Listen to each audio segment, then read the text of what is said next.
Milwaukee, Wisconsin, summer of 1991. The air is thick with a sticky heat, mixed with the scent of lilacs and something else. In this city, within these very walls, you hear the laughter of children, the sound of passing cars, and the quiet footsteps of a man taking out the trash. You see his smile, but you never hear the screams. Never.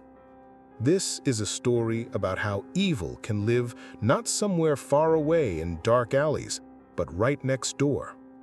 Trevor, a young and naive man, had just moved into an unassuming apartment building on North 25th Street. He knew all his neighbors by sight, but he knew one of them, Jeffrey Dahmer, better than the rest. Dahmer was laughably polite and quiet.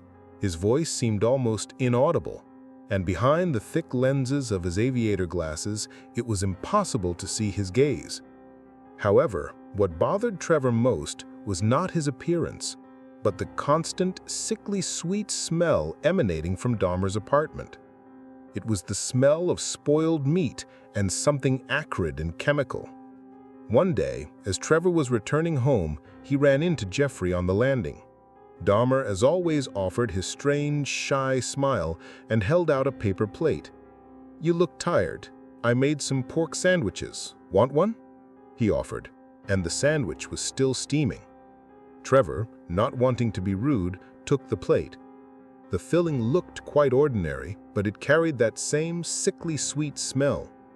Trevor decided it was just a strange seasoning. He took a bite. The taste was unusual, but the young man didn't give it much thought. Several weeks passed. One day, returning home, Trevor found his landing at the epicenter of a police commotion. Sirens, television cameras, camera flashes. Police officers were carrying a refrigerator out of Dahmer's apartment, then some strange plastic-wrapped packages. Soon, the news was on every channel, and Jeffrey Dahmer's face was on every newspaper cover. He turned out to be a serial killer, dubbed the Milwaukee Cannibal. But the most horrifying part was one of the news reports. It detailed how Dahmer dismembered his victims and stored parts of their bodies in his freezer. He then offered his unsuspecting neighbors sandwiches, claiming the meat was pork. Trevor felt the world around him spin. He remembered that sandwich, that strange smell, that shy smile. His stomach twisted in horror, and nausea rose to his throat. He stood in the middle of his room, staring into the void, and the only thought that pulsed in his brain was, that was human meat. It was the most terrible thing he had ever tasted, and he had no idea. Des Plaines, Illinois, 1978. A quiet Chicago suburb where children play on manicured lawns, where neighbors swap barbecue recipes, and a kind man named Pogo the Clown performs at children's parties. Everyone knows him. He's a member of the Civic Council, a successful contractor, and an active participant in charity events. No one could have guessed that beneath his house, in the murky, damp soil, bodies lay quietly. This is the story about a man who wore two masks, one to entertain, the other to kill, and about how one of them forever hid his true face. John Wayne Gacy. He was considered a model of the American dream. He was a respected member of the community, often invited to charity events.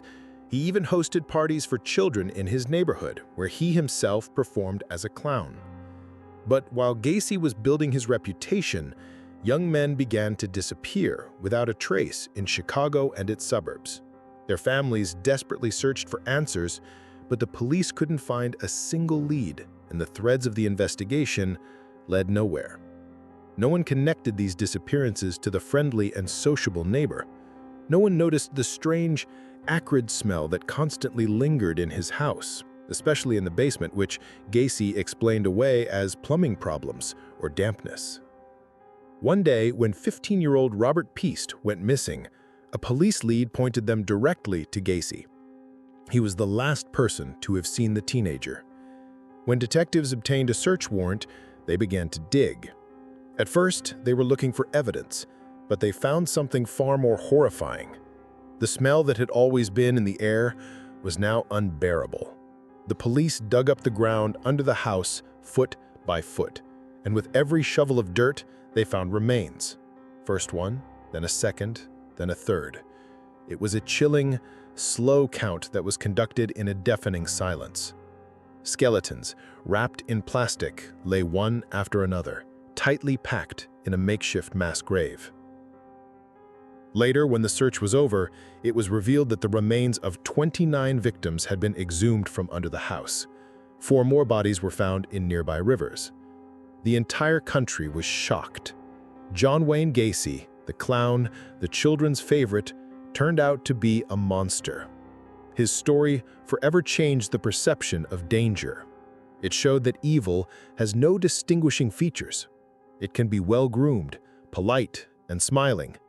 It can live next door, participate in charity work, and perform at children's parties, while hiding the most terrible secret. Port Coquitlam, British Columbia, 1997 to 2002. In the heart of a picturesque rural landscape where peace and tranquility reigned, unimaginable atrocities were committed. The air on Robert Picton's farm, located just outside of Vancouver, was thick with the usual smells of livestock and mud, but a far more sinister stench lingered beneath the surface. He was a man of simple appearances, a pig farmer by trade, seemingly unremarkable to his neighbors and the broader community. Yet for at least 5 years, his property was the epicenter of a nightmare. He exploited his isolated, unassuming life to lure vulnerable women, turning his farm from a place of sustenance into a horrifying abyss of torture and murder. The very creatures he raised, his pigs, became silent accomplices in the disposal of his victims' remains. The terrible truth began to surface with a chilling pattern of disappearances in Vancouver's downtown East Side. Dozens of women, many of them sex workers or struggling with addiction, vanished without a trace. For years, their missing person reports went largely unnoticed by law enforcement, dismissed due to their high-risk lifestyles. It was a slow, agonizing realization for investigators that they were dealing with a serial predator. The search eventually led them to a dilapidated farm on a quiet road, and what they discovered there defied all comprehension. In a meticulously planned raid, police entered the property, and the serene rural setting quickly gave way to a scene of methodical horror. The initial discovery was a few personal items belonging to missing women, but soon the horrifying scale of the crimes came into view. With each shovel of dirt, the farm revealed its gruesome secret. Forensic teams worked tirelessly, sifting through the soil and structures, uncovering human remains scattered across the property and in the surrounding fields. The sheer magnitude of the evidence suggested a monster of unparalleled depravity. Investigators learned that Picton had been feeding his victims' remains to his pigs, a chilling act that not only hid his crimes, but also added another layer of dehumanization to his victims. The farm, once a symbol of rural life, was now a gravesite of unimaginable proportions, the final resting place for at least 26 women, with many more feared to be among the missing. This story is not just a chronicle of murders.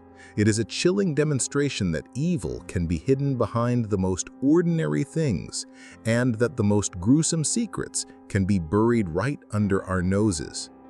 The shocking revelations of the case had shattered public confidence in the police and the very notion of safety. Robert Picton's story is a stark reminder that monsters don't always lurk in the shadows.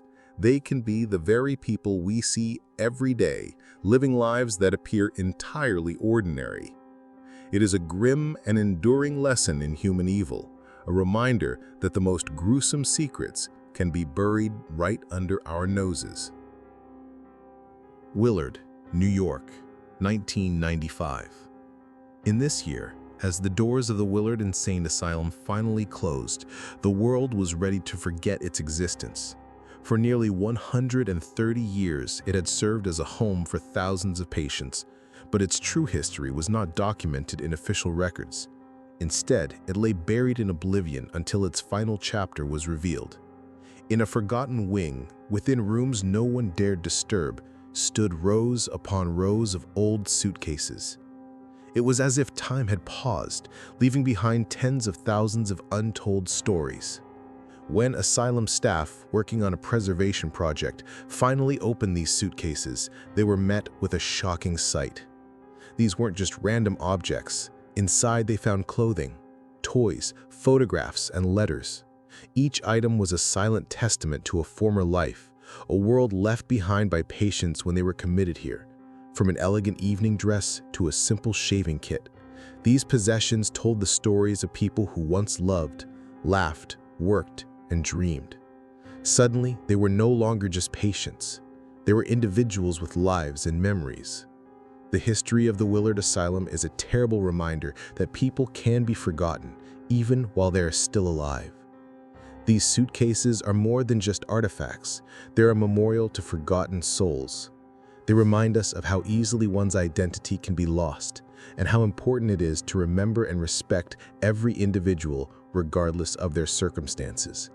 This place stands as a grim reminder of the tragedy of human existence. Fall River, Massachusetts, August 4, 1892. It was a scorching hot summer day when one of the most enigmatic and brutal acts of violence in American history shook a quiet mill town. Inside a respectable two-story house, Andrew and Abby Borden were discovered savagely murdered. Their bodies, found in different rooms, bore the gruesome marks of a hatchet attack. The sheer brutality of the crime sent shockwaves through the community.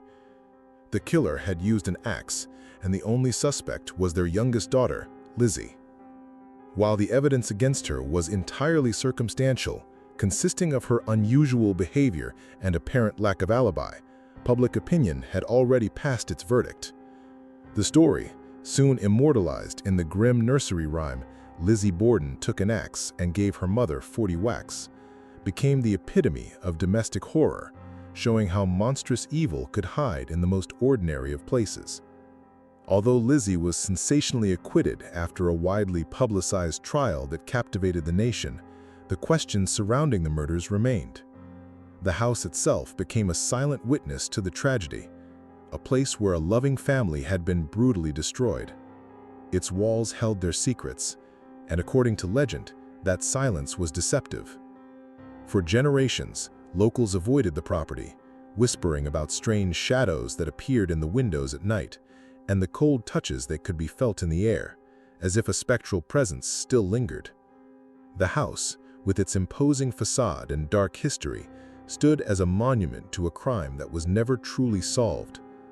Today, this house is no longer just a museum. It has been transformed into a hotel where thrill-seekers can spend the night in the very rooms where the double murder took place. Guests are invited to sleep in the rooms where the bodies were found, a chilling proposition that draws tourists from all over America. These visitors are not just looking for a comfortable stay, they are actively seeking proof that the past is not gone forever. They report a myriad of strange and unsettling occurrences. Guests have heard disembodied footsteps on the staircase when no one is present, quiet moans echoing from empty rooms, and mysterious whispering voices that seem to come from nowhere. Some have even claimed to have seen ghostly figures, including the restless spirit of Lizzie herself, wandering the corridors and standing at the top of the stairs. This story is more than just a tale of ghosts and unexplained phenomena. It is a haunting reflection on how horror can be packaged and sold as a commodity, and how human pain and suffering can become a form of macabre entertainment. People who come to the Lizzie Borden house are not simply looking for a fleeting encounter with the paranormal. They are seeking a tangible connection to the genuine evil that still seems to reside within these walls. The Lizzie Borden house is a grim and enduring reminder that the most monstrous stories can become a part of our daily lives, and that some mysteries, no matter how old, may never be truly resolved. Edinburgh Castle, Scotland, 18th century.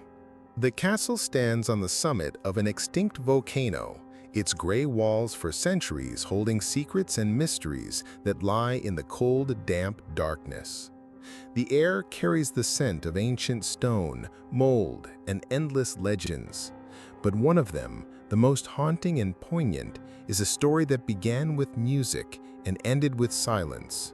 A story about a ghost who is still searching for a way out of his eternal prison. A young piper, a lad named Alex, was given a perilous task. Recently, a series of underground tunnels, a labyrinth created hundreds of years ago, have been discovered beneath the castle.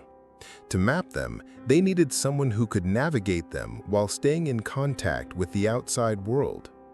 Alex was sent into the dungeon with a single instruction: to play his bagpipes. As long as his music was audible, the people above ground knew he was alive and moving forward. At first, the sounds were strong and clear, but as he delved deeper into the darkness, they became more muffled and distant. Finally, they disappeared altogether. The people waiting above listened intently, but all that could be heard was the sound of the wind. After waiting for several hours and hearing no sounds, they knew the worst had happened. The young man never returned. No one ever saw him again, nor was his body ever found in the dark labyrinths. Since then, it is said that his music can still be heard from beneath the ground. Some tourists and researchers swear they have heard it when they walked through the castle alone. The legend of the Piper has become one of Edinburgh Castle's most famous stories, attracting tourists from all over the world. But these people aren't just looking for a ghost story. They are looking for the moment when the music stopped, when hope faded, and when a young man who just wanted to show he was there disappeared forever. His music is an eternal reminder that even the most beautiful sounds can hide the most terrible secret. Eastern State Penitentiary, Philadelphia, Pennsylvania, 19th century. This is not just a building, it's a monument to human cruelty. Within its walls, a theory intended to be the basis of humane reform was first implemented, but it turned into torture. The prison was built on the principle of complete isolation. Each inmate lived in a solitary cell, from which they were only allowed out for a short time. Their food was passed through a small hatch in the door, and their faces were covered with a hood so they could not see any of the guards. This isolation was intended as a means of reform, but it became the most terrible punishment. The isolation, the constant silence, the lack of human contact, all of this led to mental disorders, hallucinations, and madness. Many inmates went insane, and their screams and groans are said to still be heard within the walls of this old building. Ultimately, the prison was closed in 1971 due to its ineffectiveness and inhumanity. Today, the site is a popular tourist attraction. People come looking for ghosts, hoping to hear the echoes of the suffering that took place there so many years ago. But the most chilling part of this story is not the ghosts. The most chilling part is the realization that this suffering was real. These were not fabrications, but real tortures that people inflicted on other people, believing it would do them good. The stories of Eastern State Penitentiary make one reflect on the nature of evil. And in this case, evil is not a monster or a serial killer. Evil is a human idea. And there is nothing more terrifying than an idea that, when brought to life, leads to suffering and madness. This place is a reminder of how easy it is to cross the line between reform and punishment, and how difficult, and sometimes impossible, it is to return. A County Clare, Ireland, 1520s. Bunratty Castle, erected in the 16th century, was built as an impregnable fortress, its stone walls bearing witness to centuries of conflict and bloodshed. Yet, like many ancient castles, it held not only military secrets, but also tales of ghosts. The most famous of these is the legend of the White Lady, a pale, spectral figure in antique clothing said to wander the castle's corridors and halls. Her appearance is not merely a frightening sight, but an ominous premonition. It is believed that every time she appears, within the castle's walls or in its vicinity, someone dies. This story has been passed down through generations, growing with each telling. Locals have always avoided the castle, knowing that a spirit of misfortune resides within its walls. Legend has it that the White Lady was one of the castle's inhabitants who met a tragic end. Her spirit, forever bound to this place, could not find peace and became an eternal harbinger of death. The lady's story has become a part of Irish folklore, a grim reminder that ancient walls hold not only the memories of the living, but also the eternal imprint of the dead. Today, Bunratty Castle is one of Ireland's most visited tourist attractions. But unlike most historical sites, it draws visitors not only with its history, but also with its chilling legend. Tourists who come here from all over the world, especially Americans interested in Irish mysticism, not only enjoy the architecture, but also actively seek proof of the White Lady's existence. They wander through the halls, peer into dark corners, and listen intently, hoping to hear mysterious footsteps or see a fleeting movement. For many people, visiting the castle becomes a pilgrimage to the unknown. The legend of the White Lady has transformed the castle from a historical monument into a place where reality intertwines with myth. It is a story about how folklore and a belief in the supernatural can become a powerful magnet, attracting people who are not just looking for a historical narrative, but a genuine mystery. The tale of the White Lady is an enduring reminder that the most terrifying stories can live for centuries and continue to draw people from all over the world. New York, 1885. On the outskirts of the metropolis, on the site where a thriving resort once stood, the monumental and sinister Oceanside Psychiatric Hospital was erected. Its massive walls, reminiscent of a medieval fortress, were intended not only to contain, but also to isolate patients from the outside world. But according to rumors, the greatest secret of this place was not its architecture, but one of its doctors, a man whose treatment methods were so horrible that even the darkest corners of the hospital seemed like a bright place compared to his office. Driven by a thirst for knowledge, this man conducted cruel experiments on his patients, trying to find new methods of treatment that were, in fact, agonizing tortures. Over the years, the hospital became a place where people did not heal, but disappeared. Within its walls, it was not the moans of the recovering that echoed, but the cries of the condemned. And when the hospital closed in 1992, this grim history did not end. The ghost of the doctor, bound to his place of torture, is still rumored to roam the empty corridors. His figure appears out of nowhere, and his appearance is accompanied by an inexplicable cold and the rustling of old documents.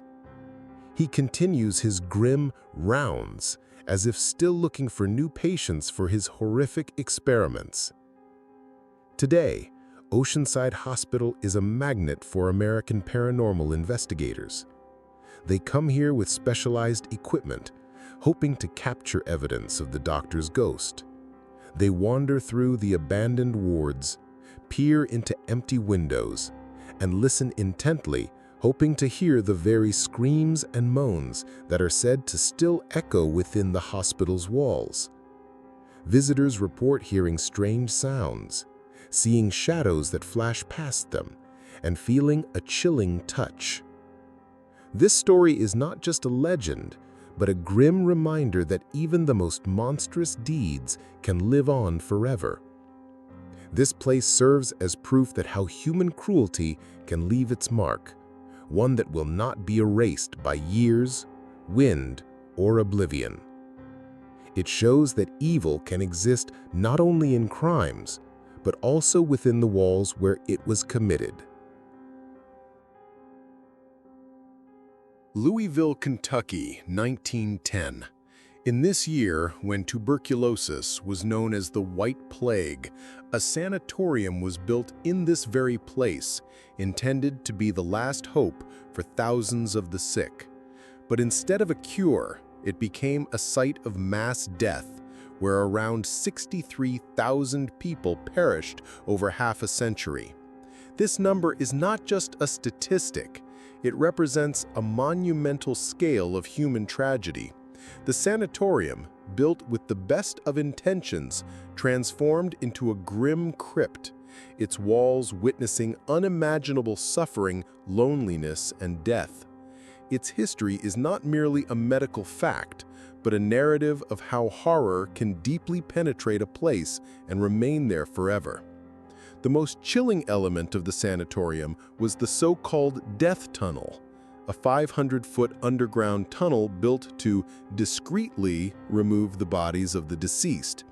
This was done to avoid traumatizing patients who were still alive and prevent them from losing hope.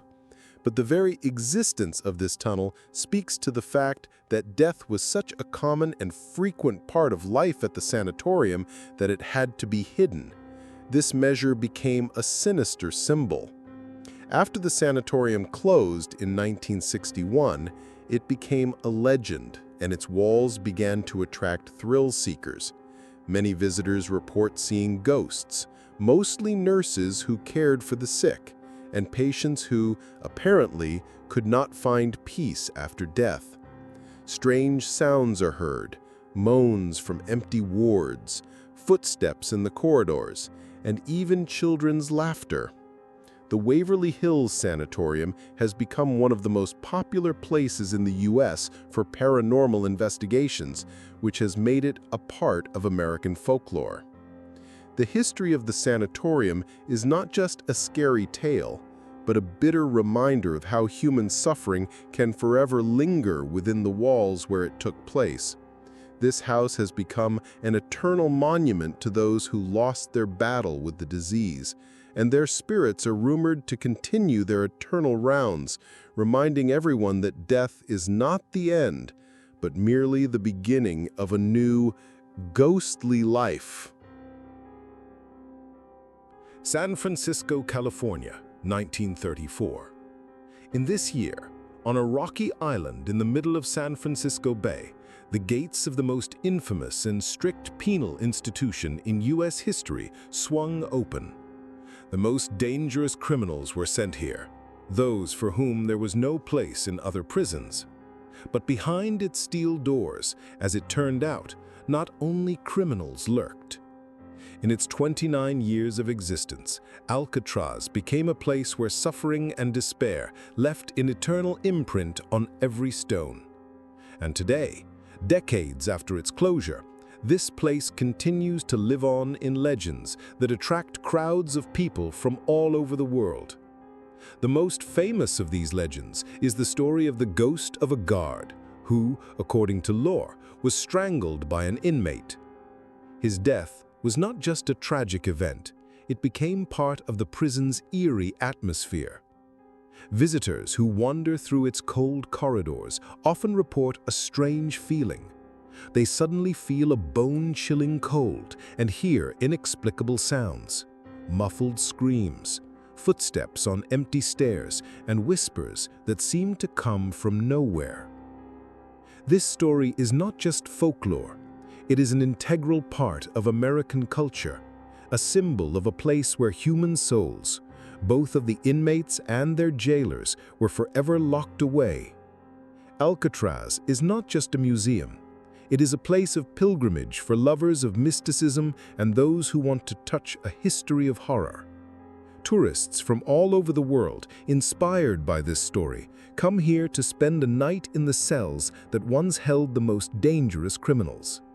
They believe they can feel the presence of ghosts and perhaps see the shadows of the past that still wander the old corridors. Alcatraz serves as an eternal reminder that even after the doors are closed and time erases the traces, some souls remain to tell their story forever, wandering in anticipation of a freedom that never came. America, 17th century. In a time when fear and superstition were not just a part of everyday life but a grim reality, one of the most chilling and well-known American legends was born, the story of Bloody Mary. It was passed down by word of mouth from generation to generation, with its roots running deep in European folklore. However, it was in America that this legend took on its truly sinister and modern form, becoming part of children's games and creepy night stories. This legend is not just a fairy tale, it is a reflection of society's fears, and its popularity has not waned even today. The legend's core was simple. To summon the spirit of Bloody Mary, you had to say her name 3 times in front of a mirror in a dark room. This ritual, seemingly harmless, was in fact steeped in ancient superstitions.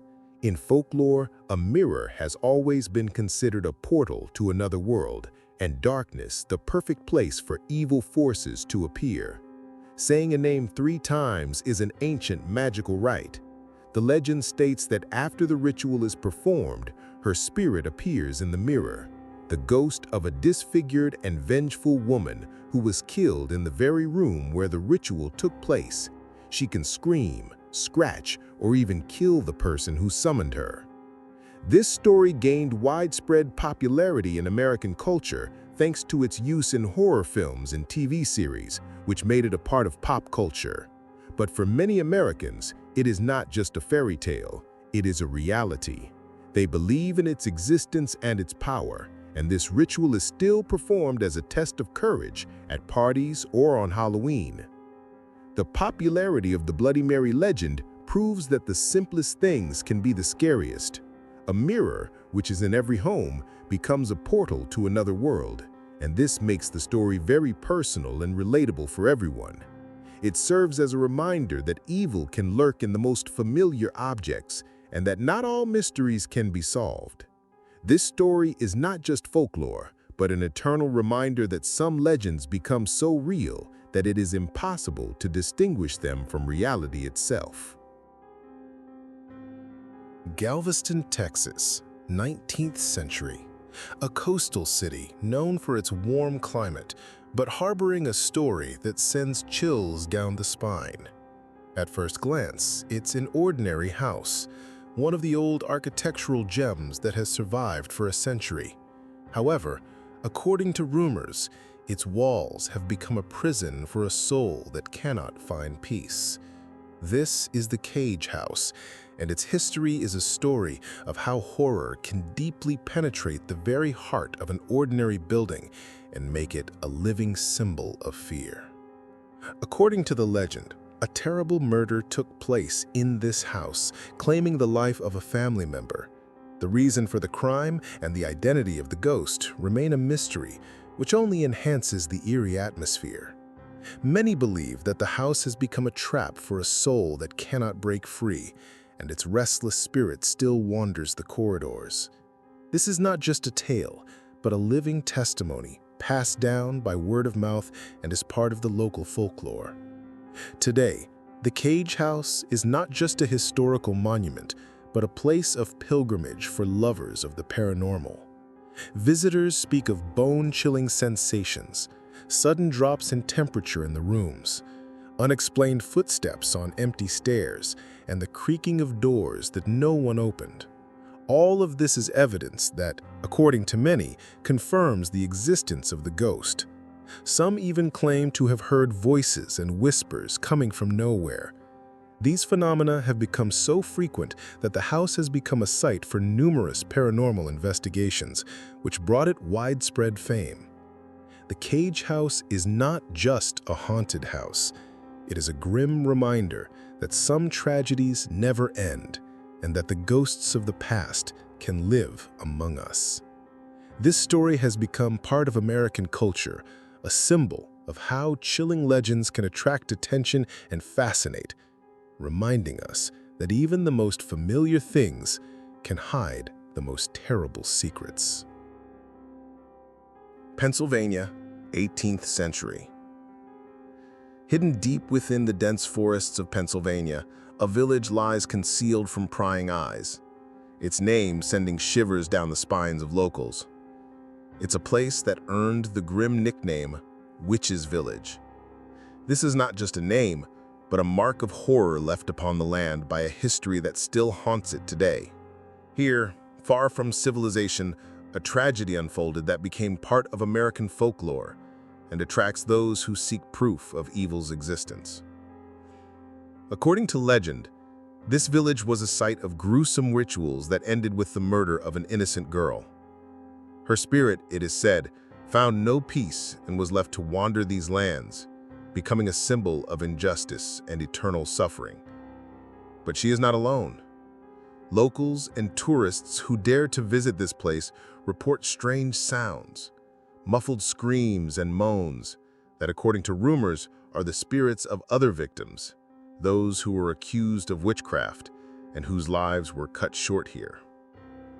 These spirits, according to lore, roam among the trees and their shadows can be seen at dusk.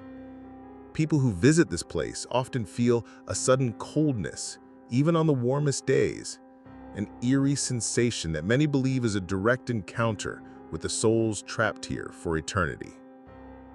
This fact has become so popular that the place has turned into a magnet for American paranormal enthusiasts who come here hoping to meet ghosts and perhaps capture them on video. The Witch's Village is a grim reminder of history's dark side, of how fear can lead to terrible consequences.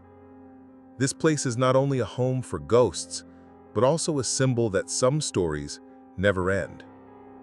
This legend, passed down from generation to generation, serves as an eternal warning that even the most innocent-looking places can hide the most terrible secrets. Maryland, 18th century. In the shadows of Maryland's old forests, a house lies hidden from the noisy roads, its walls holding a terrifying secret.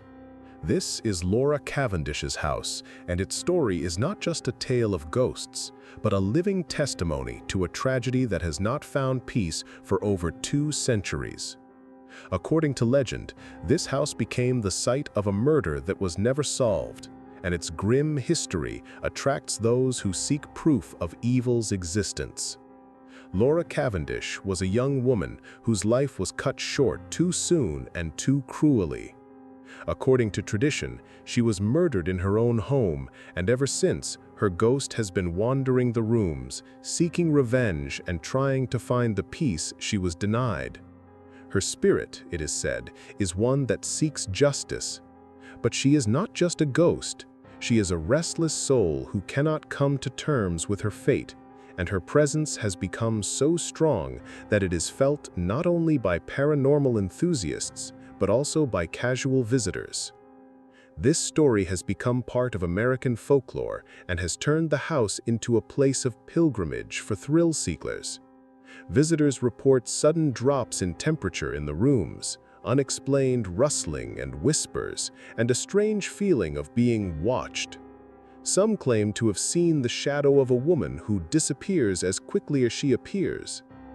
These phenomena have become so frequent that the house has become a site for numerous paranormal investigations, which brought it widespread fame.